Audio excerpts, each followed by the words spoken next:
झालेली घटना अतिशय आणि एवढी दुःखद आहे की समोर आपल्या पोटच्या मुलांना बिबट्यानी शिकार केली, त्याचा मृत्यू झाला.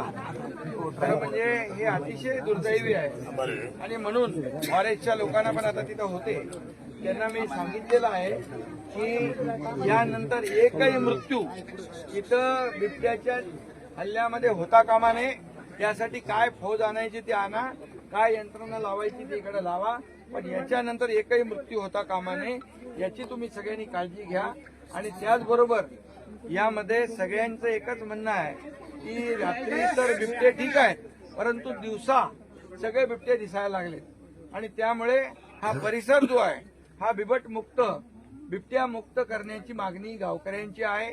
ही मागणी जी त्यांनी केलेली आहे ही मागणी करण्याचं कारण हे सगळं दिवसाढवळ्या सगळ्या घटना होऊ लागलेल्या आहेत आणि समोरच आपल्या कुटुंबाच्या समोरच आपली मुलं माणसं बिबट्याचे शिकार होऊ लागले तर शेवटी माणसाने परिवाराने जगायचं कसं हा प्रश्न त्यांच्या समोर निर्माण झाला आहे.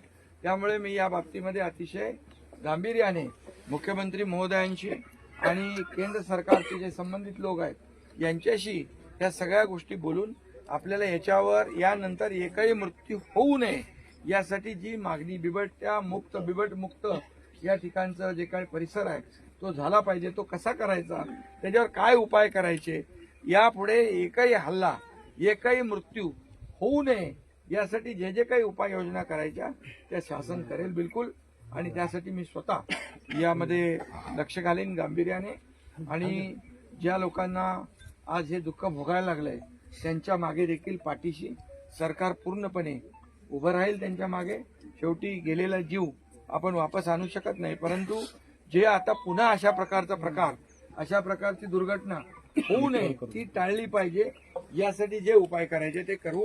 आणि यासाठी कायमस्वरूपी हा जो काही प्रकार हे जे काही प्रसंग लोकांवर येत आहेत ते बंद झाले पाहिजे यासाठी आपण शासन म्हणून रस्ता बिस्ता काय जो काय आता रस्त्याची मागणी आली, रस्ता नाही आहे तर तुम्ही रस्त्याला जागा दिली तर ते रस्ते आपण ताबडतोब तातडीने ते करून घेऊ. पाणंद रस्त्यांच्या माध्यमातून करून मी आमचे मंत्री भरत गोगावले आहेत, मी त्यांना दौरा करायला लावतो, त्यांना लगेच दौरा करायला लावतो शरद, आणि या ठिकाणी तेही आपण करू.